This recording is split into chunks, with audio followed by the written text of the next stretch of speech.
Tonight we're focusing in on Zoom with Galaxy AI on the new Samsung Galaxy S24 Ultra. Ah, a baby tiger. Check out his claws as he prepares to pounce on that frog. Close one, but not as close as this Zoom. We can literally count the whiskers and... Oh look, Mum's here. Good thing I'm nowhere nearby. Go wild with Galaxy AI on the new S24 Ultra and zoom in on the epic day or night. Get yours now at Samsung.com. That was a great dinner. So great. Wait, where'd you park the car? Oh, the one I just sold to Carvana. What? When did you do that? When you were still looking at the menu. I went on Carvana.com and all I had to do was enter the license plate or VIN, answer a few questions, and got a real offer in seconds. They picked up the car already? No, I parked around the corner. But they are picking it up tomorrow and paying me right on the spot. Oh, no wonder you picked up the check. Yeah, about that. Thought we were going halvesies. Sell your car to Carvana. Visit Carvana.com or download the app to get a real offer in seconds.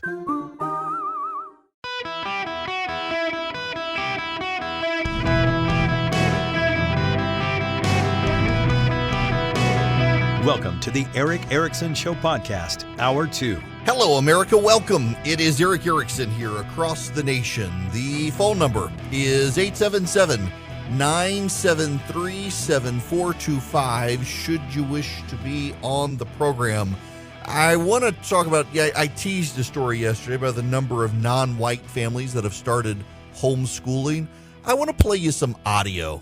This is something. This is a mother in Rhode Island. She was sued for asking questions about her school curriculum. Yes, she was sued. I want you to listen to this. This is I was going to play an abridged version of this clip, and Charlie heard it. He's like, you need to play the whole thing. This is unreal. So here it is. Listen. My name is Nicole Solis, and I am a mother from Rhode Island who was sued by the teachers union simply because I wanted to know what my kindergartner would be learning in school. And here's how this happened. I asked to see the curriculum, and my school told me I had to submit a public records request. The curriculum wasn't posted online, and it wasn't available in a school district. Then I asked them if they were teaching gender theory, and they told me that they don't call children boys and girls, and they embed the values of gender identity into every classroom, including kindergarten, and they didn't want to answer any of my questions further. They told me that they would communicate with me only through public records requests, and that is the only way I could get my questions answered.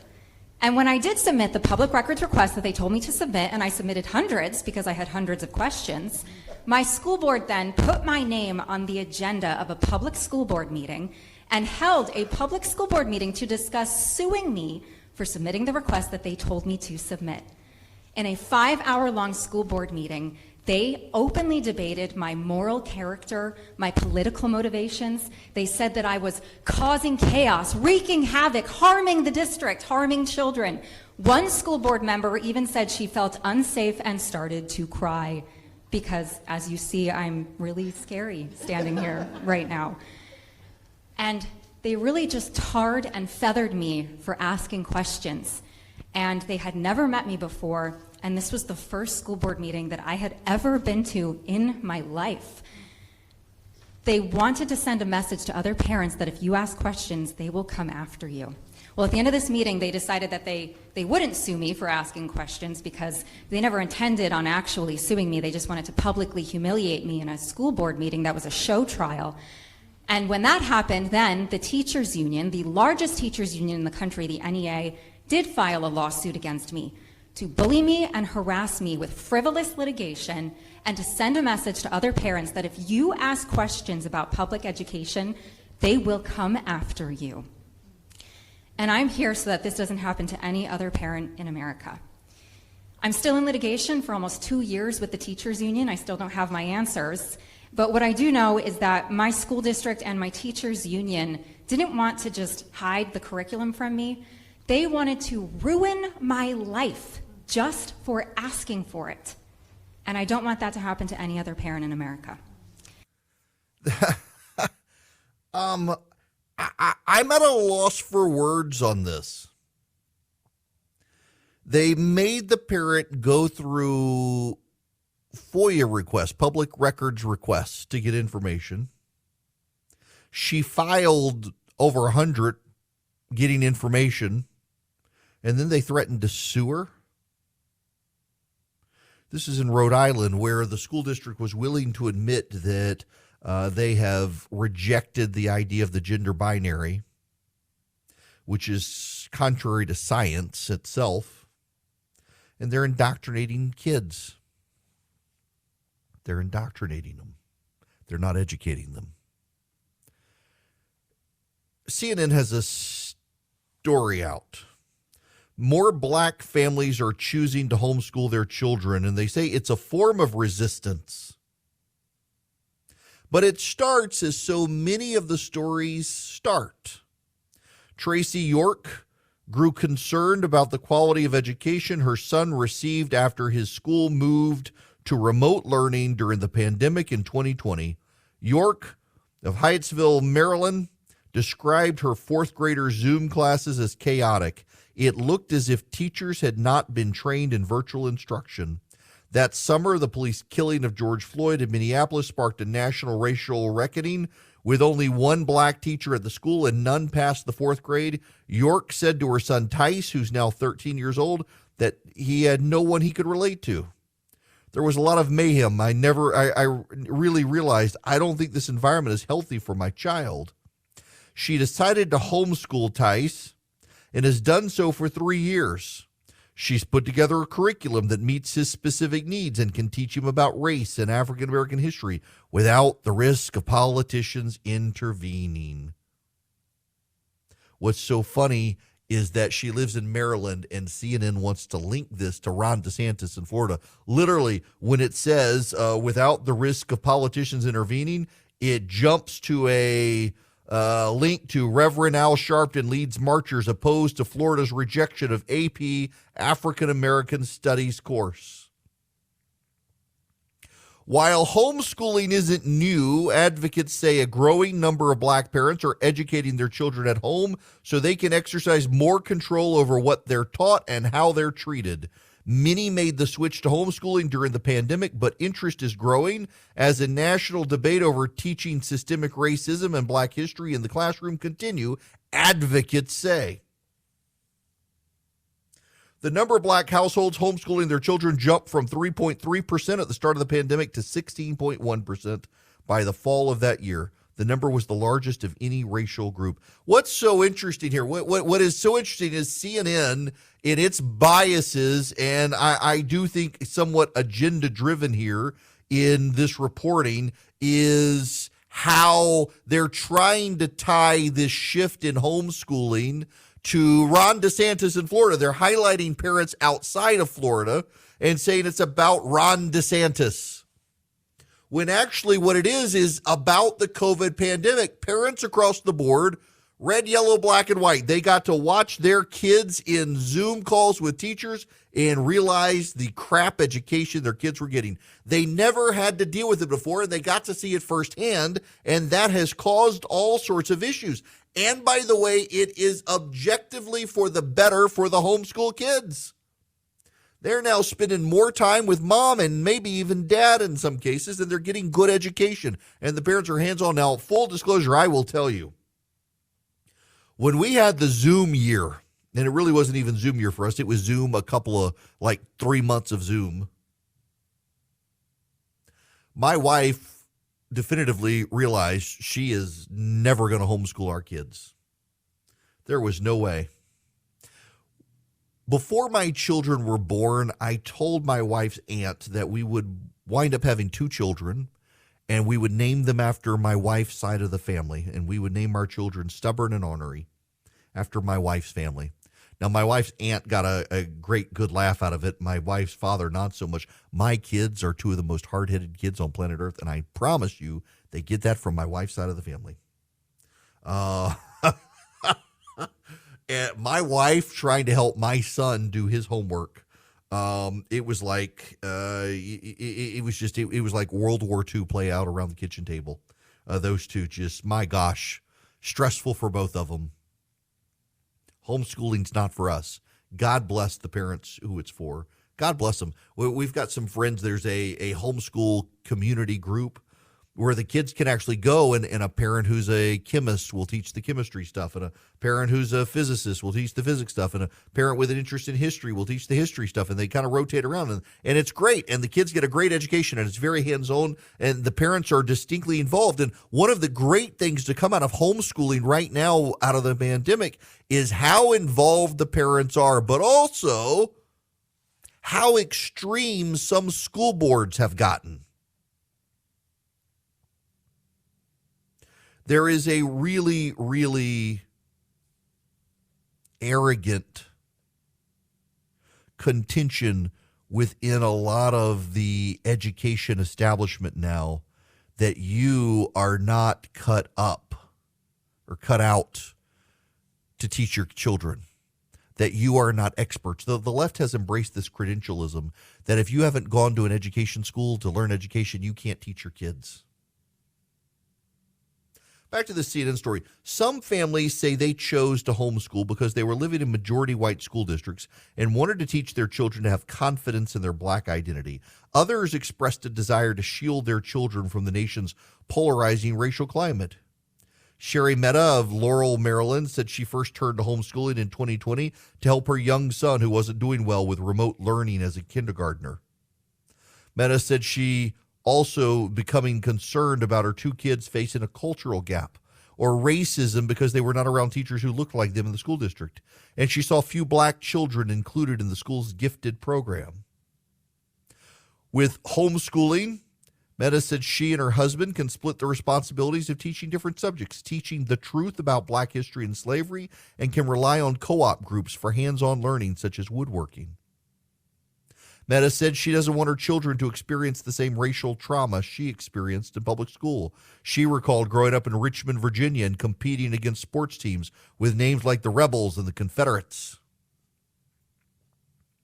Carlos Birdsong of Charlotte, North Carolina, said he wanted his two daughters to have a greater sense of cultural identity amid the political divisiveness in the school. We moved here from South Carolina to this area because these public schools were supposed to be good. The charter schools in our area are mostly white. The private schools are white. They're really good schools, but they may not be the best fit because they're majority white.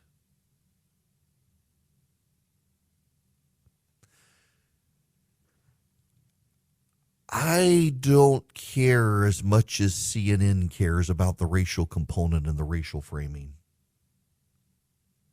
What I care about is these parents decided they need to be hands-on with their children's education. Some of you will have concerns. I can hear it out there. I can hear you yelling at the radio, these concerns of these people are indoctrinating their children into Black Lives Matters and turning them into racial radicals and the like. I can hear you, some of you thinking that, giving CNN's framing, but are you aware that the left says the same thing about you and your homeschooling? You're turning your kid into Christ-fascist Christian Nazis and the like. They say the same thing. Live and let live, I say. Live and let live. What ultimately is happening is these kids are probably getting a better education than they're getting in the public school system.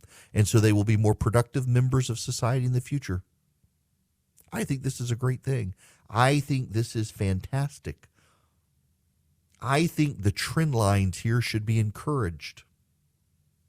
Did you not hear that mother at the beginning of this hour? This woman, the school board, when she started asking about what they were talking about, what they were they indoctrinating their children in gender and the like, and they started admitting to their left-wing indoctrination. This mom, they threatened to sue her for asking questions, and then the teachers union sued her for harassing teachers, for daring to ask questions about her kids' education. I don't know her circumstance. It doesn't appear she can homeschool her kids, but what if she could? How much better the experience would be for her and her children if she could move her children somewhere else. You know, here in Georgia, I've been beating this drum for a while that our state legislature here needs to pass school choice reform. Republicans in the state Senate have killed it. It appears 7 Republicans in the state Senate are refusing to support school choice in Georgia. 7 Republicans kills the legislation. They don't have enough votes to get it passed to go to the House. It's Republicans here in Georgia who are killing school choice. And because they're killing school choice, more and more parents are going to abandon the public schools and they're going to homeschool. And that collapse of the public school system in and of itself, that's a fine thing. The public school system needs as much competition as possible. Homeschool, private schools, charter schools, you name it. They need competition. They need it. And these parents, non-white parents embracing homeschooling, we all need to be encouraging them to do that. That's a good thing for the future of this country. Because homeschooling, private schooling, you're going to get a better education than most public schools out there. And the better educated workforce we have, the better we will be as a nation. So my kid has a queen-size bed. We've got a king-size bed. We got him Bull and Branch sheets, and he's used them. He had like kid sheets, and now he's old enough he doesn't want the action figure sheets anymore.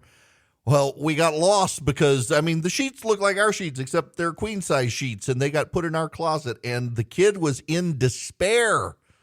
We got him Bull and Branch sheets. They've gotten softer and softer, and he's like, where are my real sheets? He refused to sleep until we found the real sheets because they're that soft. They're that good. They're made with a 100% organic cotton thread. They get softer in every wash. You can stay cozy all winter long with a set of Bull and Branch sheets. They really are that good. We have them on multiple beds in our house. My goodness, seriously, my kid, he's finally like, my sheets are for kids. I'm grown up now, and it's just a step of quality above what he had, and now he's like, can't sleep without these sheets. They're designed to feel incredible for all sleepers. They're made without toxins. They're free of pesticides, formaldehyde, other chemicals. They fit the deepest mattress too, which I love because we have a very thick mattress on our bed, and it fits. It doesn't like bunch up and then snap off in the middle of the night when you roll over. You can get 15% off your first order Bull and Branch sheets when you use promo code ERIC at bullandbranch.com. Exclusions apply. See site for details. That's Bull and Branch, BOLLAND branch.com. The promo code is ERIC, ERICK. Hi there, it is Eric Erickson here. The phone number is 877-973-7425 should you wish to be on the program. So can we do better than Marjorie Taylor Greene and Matt Gaetz on our side? Matt Gaetz, the congressman from Florida, the other day took issue with American funding of Ukraine for the war. I don't really have a problem with you if you don't want to fund Ukraine and the war there. I disagree with you, but I get it. I understand concerns about funding the war in Ukraine. I do. Matt Gaetz, however, relied on an article that was actually from a communist Chinese propaganda newspaper. Can we not do better than citing the Chinese communists? Interestingly enough, there's a report out about how rapidly the sentiment against China has shifted in Washington among both Republicans and Democrats. Both parties now want to crack down on TikTok and want to crack down on the Chinese. And it comes in large part because the Chinese are going all in with the Russians on Ukraine. And it has taken the Chinese allying with the Russians in Ukraine and sending the Russians weapons to use in Ukraine that has finally gotten everybody in Washington serious about dealing with them. Tom Cotton has spoken up on it as well. I want to talk about the China situation when we come back and play his audio. Welcome back. It is Eric Erickson here. Across the nation, I just so happen to be from Atlanta, Georgia, where it's just been rainy. I hope you got clear skies where you are. I see a little bit of blue peeking in outside the office, but it's just rainy. At least it's washed away some of the pollen. Nonetheless, I digress. 877-973-7425 is the phone number should you wish to be on the program. There's a new media outlet with a weird name called Semaphore. Semaphore started by Ben Smith. Ben Smith had worked at Politico, then he went to the New York Times. First he went to BuzzFeed, then he went to the New York Times. Now he has started Semaphore, claims he wants to take on crisis of trust in the news. One of the things that Semaphore does, which is, I don't necessarily know that it's super useful, is it gives you the kind of blurb of here's the who, what, where, when, why, and how. Now, here's the reporter's take on it.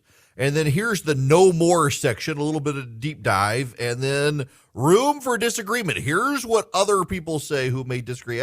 It's all kind of, I don't know that it's as smart as they think it is, and there aren't a lot of people citing Semaphore all the time. Like the top story right now, Charles Koch preps his industrial empire for a future without him. Koch Industries, which has been led since 1967 by Charles Koch, is laying the groundwork for a future less dependent both on the family name and the oil and gas that powered its rise. The company plans to name a new crop of executives, including a co-CEO to share power. They built a network of oil pipelines in Oklahoma into one of the largest private companies in the U.S. Dave Robertson, 61, who started as an asphalt salesman at Koch, later ran its energy and ag businesses, will be the co-CEO. Jim Hannon, 56, who oversaw the investment arm, will be its new president.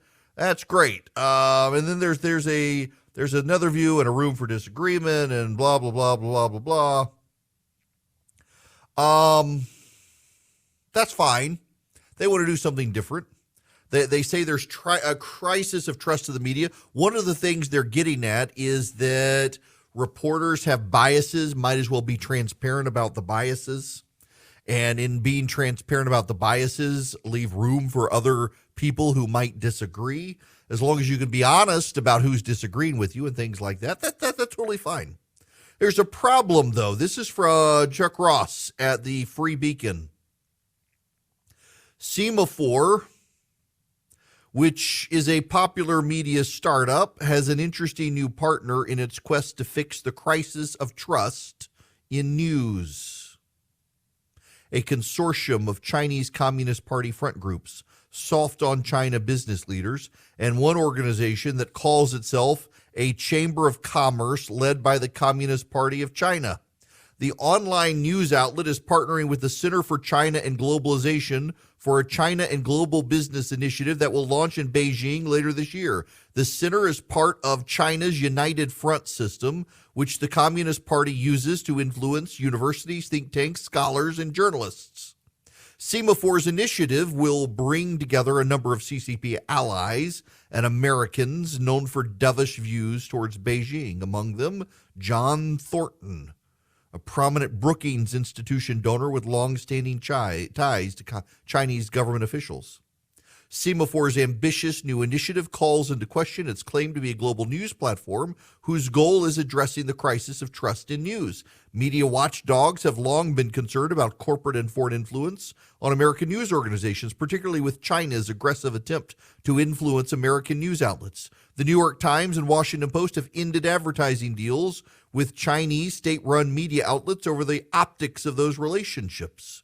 Ben Smith, co-founder of Semaphore and a former BuzzFeed editor, says the China initiative is aimed at counterbalancing hawkish views in Washington towards China with an advisory board that represents a diversity of opinion on the topic of U.S.-China relations.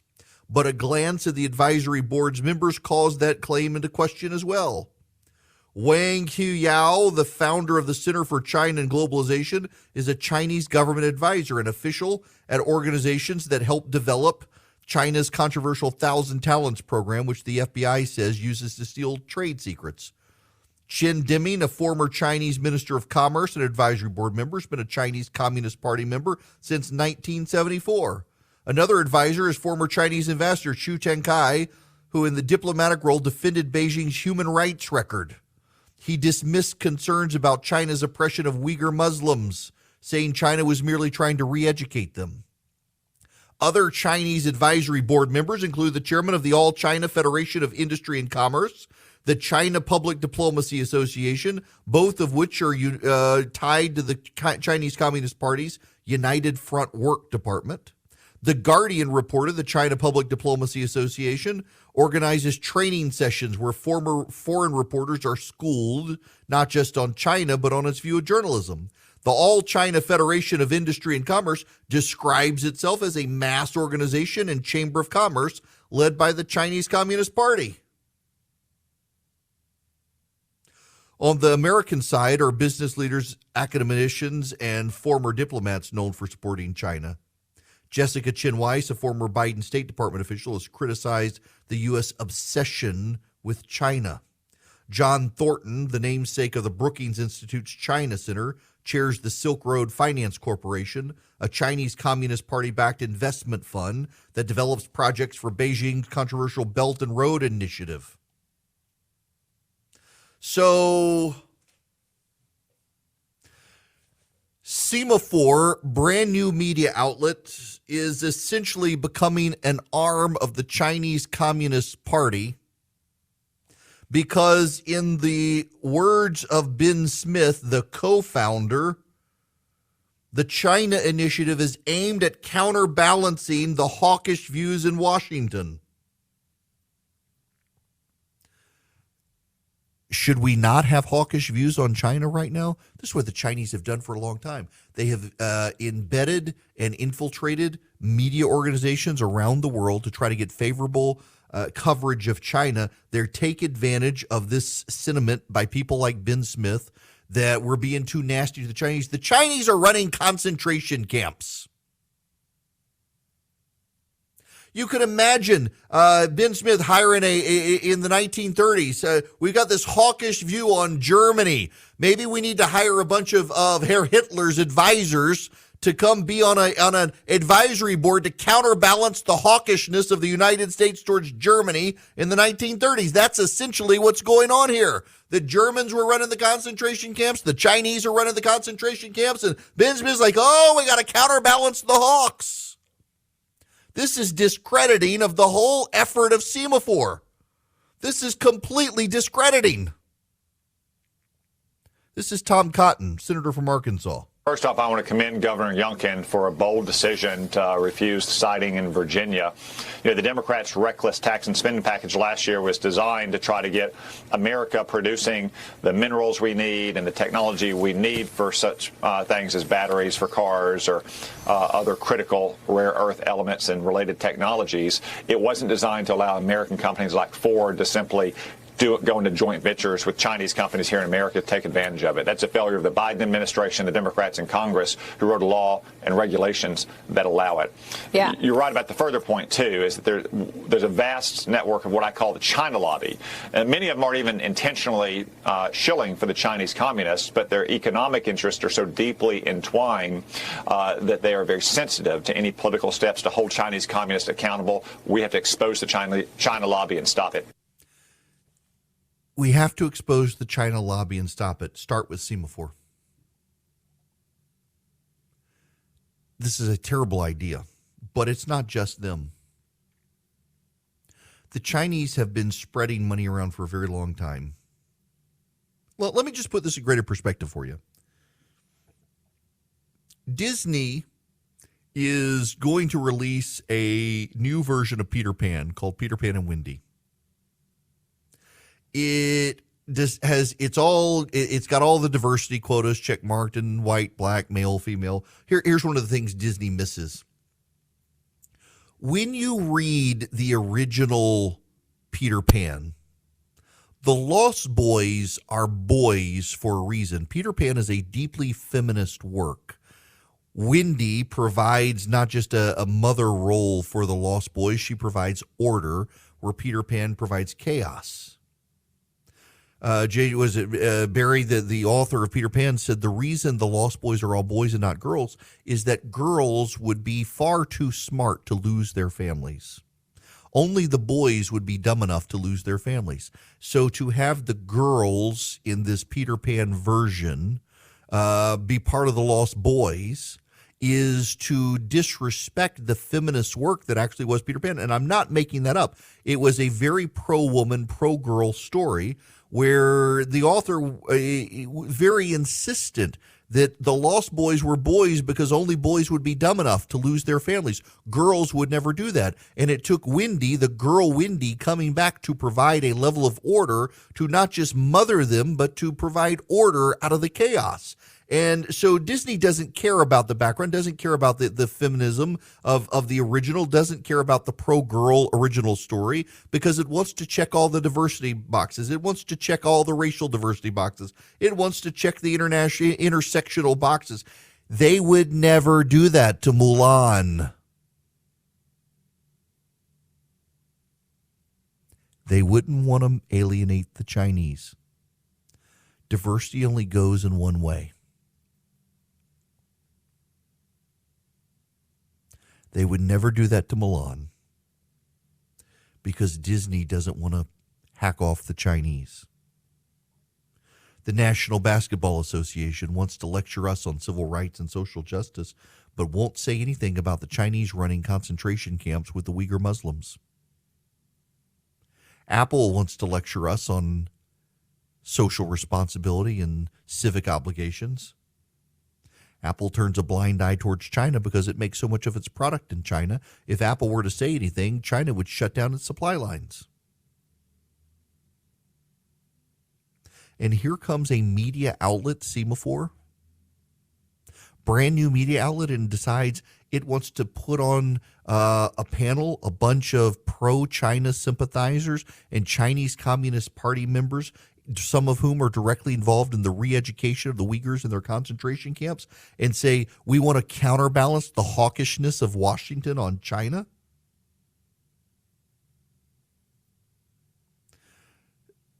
They want Chinese money. This is what's happening. So many of these entities and organizations, they want China's money. That's what it really is.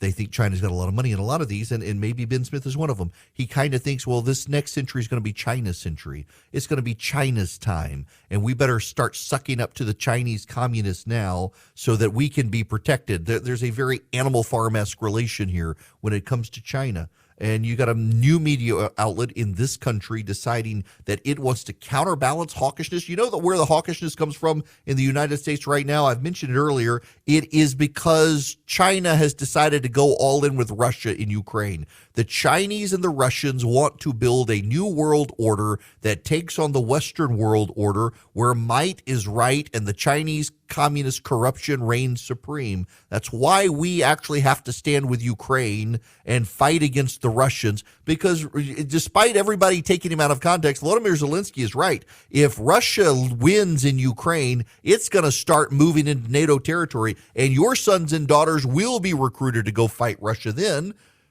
I don't want my kid going and dying in Europe for a European campaign against the Russians and the Chinese. So I would prefer we fund the Ukrainians and let them handle Russia. And I would prefer you be mindful of the fact that you have this organization called Semaphore that is willfully, openly working with the Chinese Communist Party in what its editor says is a counterbalancing of Washington hawkishness against China, deserved hawkishness, and he wants to work with Chinese communist propagandists to counterbalance that. I think you can take Semaphore off any sort of list of groups you want to read or have anything to do with. They're just going to give you the Chinese communist propaganda. Now, I'm sorry that makes my blood pressure go up. An American media outlet counterbalancing Washington hawkishness by putting a bunch of Chinese communists on the payroll. Let's clear the air. Let's talk about the Eden Pure thunderstorm. That'll move me on. As a matter of fact, I got an email the other day from a listener who is very upset with me for advertising the Eden Pure thunderstorm because it's made in China. He says, and you know what? Almost everything you buy these days is because of the reasonable prices. And it's something we as a nation have to deal with. But I don't think I should punish a company or you should punish a company because it wanted to provide a superior product at a reasonable price. And because of policies in this country can't build and manufacture effectively and cost effectively in this country. I'm not going to punish a company for doing what's best for its customers by providing a low price for a great product. And the Eden Pure Thunderstorm is a great product at a low price.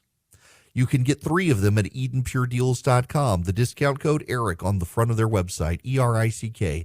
One of them for upstairs, one of them for downstairs, one of them for your RV, your tent, your basement, your travel bag like me. They eliminate bad odors. They eliminate smoke odors, litter box odors, pet odors, cooking odors, musty odors.